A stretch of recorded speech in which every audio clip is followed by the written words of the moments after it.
جی السلام علیکم ورحمۃ اللہ وبرکاتہ۔ جمعیت علماء اسلام کے ہر خبر سے باخبر رہنے کے لیے آپ کا ہمارے ساتھ ہونا بہت ضروری ہے۔ ہم کوشش کرتے ہیں کہ ہر پیچیدہ بات کو سادہ اور سچے انداز میں آپ تک پہنچائیں۔ ایسی ہی مزید معلوماتی ویڈیوز کے لیے ہماری چینل کو ابھی سبسکرائب کریں۔ تو چلیے سٹارٹ کرتے ہیں۔ اگر زرداری کہہ رہے ہیں کہ اگر میں نہیں رہوں گا تو وزیر اعظم شہباز شریف بھی نہیں رہیں گے، آپ کیا سمجھتے ہیں کہ سیاست میں کیا چینج دیکھیے، ہونے میں جا جو رہا ہے؟ افواہیں آپ افواہوں کی بات کر رہے ہیں، افواہیں ہاں افواہ ہے کہ صدر زرداری صاحب کو ہٹانے کی وقت آ چکی ہے، یہ ہم جو سن رہے ہیں۔ ہاں، اس سے پہلے ایک فیلڈ مارشل تھے، وہ بھی صدر بنے، ہاں، اب والے فیلڈ مارشل اب بھی کیا صدر تھا؟ بن سکتے ہیں ہاں، آئین کے آئین آرٹیکل 245 کے یہی تحت۔ کہہ رہا ہے کہ فیلڈ مارشل تھوڑی سی اس میں تبدیلی کرنی ہوگی، تو وہ یہ باتیں ہو رہی ہے نا، ابھی تک تو پریکٹیکلی کوئی چیز حقیقت سامنے نہیں آئی ہے نا، لیکن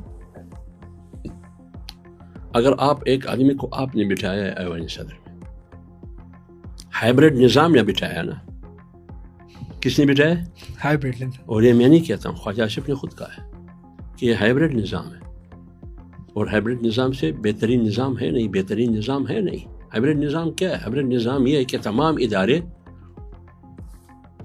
الٹا لٹے طاقت کے ساتھ، ہائیبریڈ نظام یہ ہے۔ ہائیبریڈ نظام میں 3 چیزیں ہیں: ڈنڈا، ہتھوڑا، ہتھ کڑا۔